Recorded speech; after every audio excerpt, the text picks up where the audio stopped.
Joey Chestnut is back. After a one-year absence due to a contractual dispute, the undisputed king of competitive eating returns to Coney Island for the Nathan's Hot Dog Eating Contest on July 4th. The crowd will roar, the cameras will roll, and the man who defines this event will reclaim his throne. For nearly 2 decades, Chestnut has done what no other eater in history has been able to replicate: dominate year after year. 16-time champion, 72 hot dogs and buns in 10 minutes.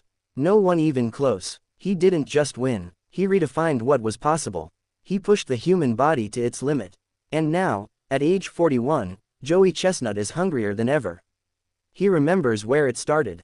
Back in 2005, when he was just another young hopeful stepping up to the plate, literally. 32 hot dogs and buns in his debut. Enough to turn heads, more than enough to start the legend. And what fueled it all? Drive. Pure, relentless drive. Chestnut never saw this as a gimmick or a circus. He saw it as competition, as a calling, as his sport. "I want to push myself," he says. There's always room for growth. He doesn't settle, he doesn't coast. While others train hard, Chestnut trains harder. He's elevated preparation into an art form.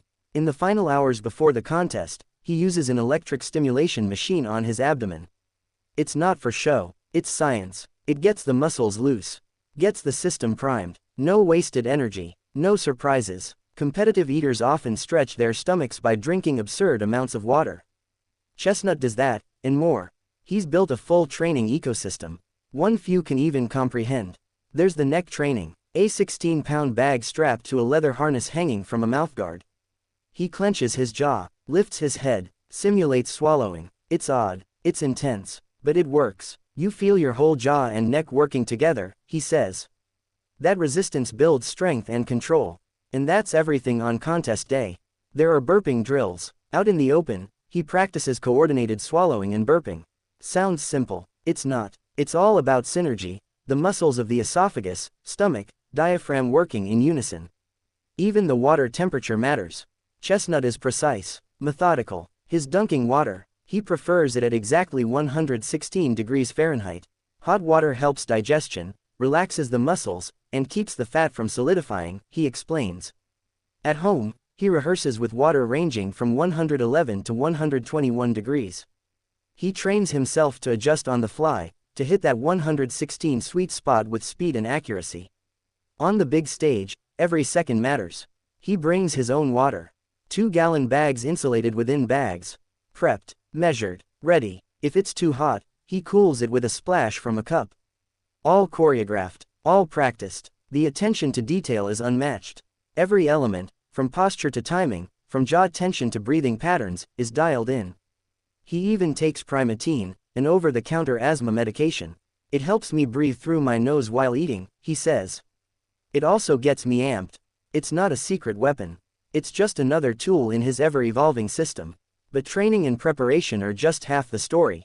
The other half, mental fire, emotional edge, controlled rage. Chestnut may seem calm, but inside, there's a storm. He channels anger. He fuels himself with it. It sounds strange, he admits. But I can be angry and calm at the same time. That duality is his secret sauce. The fire gives him power. The calm gives him control. In 2022, that fire boiled over. A protester stormed the stage mid-contest. Chestnut didn't flinch. He grabbed the man, put him in a quick chokehold, then resumed eating, unshaken. He still won, by 15 hot dogs. He later watched the footage. He looked furious, and, yes, a little embarrassed. But it showed just how locked in he gets when the contest begins. This year, the anger is personal.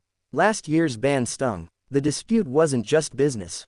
It felt like betrayal. So this year, he's channeling that pain, that slight, that fire. He's back to prove a point. Not just that he's the GOAT, everyone already knows that. He's back to remind the world that even after all this time, no one does it better. The competition has evolved. The challengers are younger, hungrier. But Joey Chestnut has a weapon they don't. He knows what it takes to stay on top. He knows what it means to grind, to prepare, to sacrifice. This isn't just about hot dogs. It's about legacy. It's about owning the moment. Again, on July 4th, he returns to the stage that made him a legend. And he's bringing everything with him. The science, the strategy, the strength, the rage. Joey Chestnut isn't just participating. He's coming to dominate, because for him, this isn't a contest. It's a conquest. And he's not done.